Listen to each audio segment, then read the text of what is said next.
You ask Tiger to solve. This deals with linear equations with one unknown. The final result is x equals -2. Let's solve it step by step. Simplify the expression.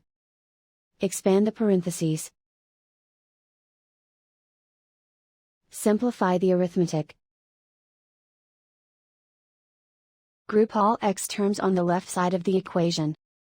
Subtract 2x from both sides.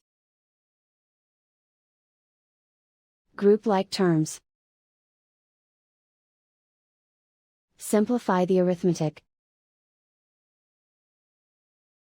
Group like terms. Simplify the arithmetic.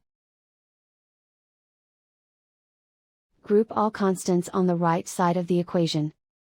Subtract 12 from both sides. Simplify the arithmetic.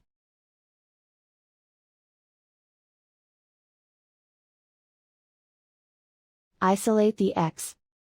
Divide both sides by 2. Simplify the fraction.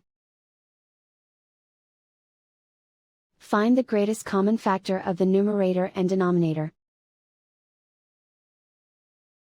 Factor out and cancel the greatest common factor. And so the final result is x equals -2.